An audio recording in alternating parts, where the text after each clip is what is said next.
kabatit ko di kulay apaya say. On. Dito lang tok lay apoy, pula na yan. Pero mamula agatag singa kugi. Sentang singa bulong na ba ipunti. On. Ay abong ko man ya. Inan ako na yari yung tawid ay. Pati may apaya sa ulantan. On.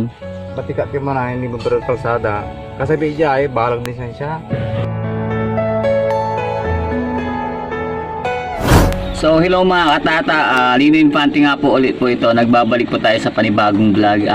Last time po is nag-post po tayo sa ating Facebook account na shinare po natin yung nasunugan si Ma'am Julieta na residente po ng Barangay Bantayan na Lingayen, Pangasinan. Malapit lang po dito sa amin, dito po sa Barangay Banyaga, sa bayan po ng Bualyon.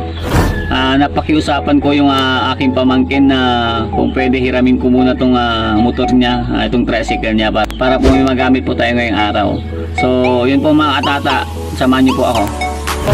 So ngayon po nandito na po tayo ngayon sa Lingayen na mga katata. So si Ma'am Jessica na nagbigay po ng kanilang hindi ko masasabing konti kasi marami ayun, marami siya kaya na thank you po kay Ma'am Jessica. Ma'am Jessica po. Okay na po. Si Ma'am Jessica po tsaka family niyo po. Tsaka po si tatay po nila. Ano ang pangalan nila sir? Bong. Bong. Tsaka si Ma'am Bibi. Yan, ito pong damit na po ito is ibibigay po natin to Ate Julieta na taga Bantayan po sila. So sila po yung nasunugan nung last nakalimutan ko na po basta late na po kasi ako Ayun. So po yun Ma'am Jessica, thank you po sa thank you po sa mga binigay niyo ma'am. So okay lang po ito ma'am. So yun, maraming salamat.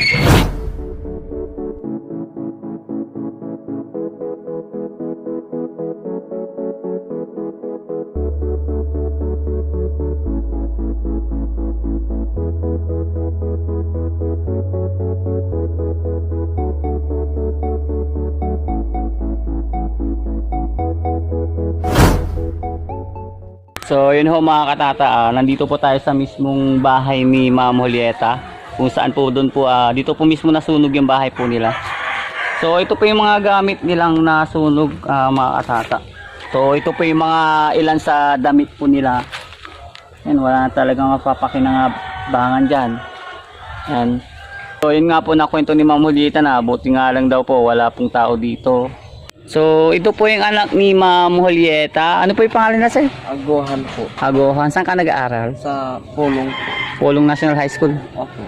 So ang problema po ni Ading ngayon is yung libro po niya daw na nasunog. Na pakikwento mo nga yung mga nasunog na Yung first to hindi po na gato pagkapa sunog po. Sunog. Yung libro na 8 piraso. Oo.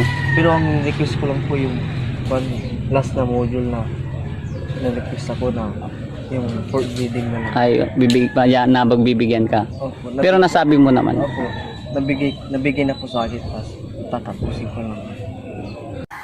Amanyago, sir. Nanggawa kin alulong ko ya indog tungkod kusina ya sino pang kuy pantungok no mamauran sir. Natanon na sumpang ko man niya trabaho. Nimugi pa di man abong nakapinsan ko din atong na kapinsan may asa di man sa lasata. Ang iloran na bagkarod trabaho to kato mimikasi ibang ko unugit kadalabi sir. Natan amay anak ko sir nanlutoy baaw. Nabuburing dyan, bukor to dyan tilak ko. Amay ama tumo nakibantay dyan ka. Abay miya abong ta, ang gapi TV mi sir, ang gapi kurinti mi. Nun pawilan to lang may cellphone to, tag sumpul na dyan ta. Nung nangang to may baho yan, luto to paano walay napatag nga ngalaw ka to sir.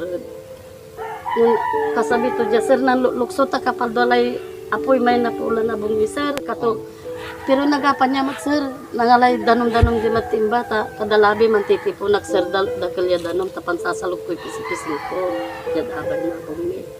Natan sir aman niya kagawa ko expectara niya napulan na bungko.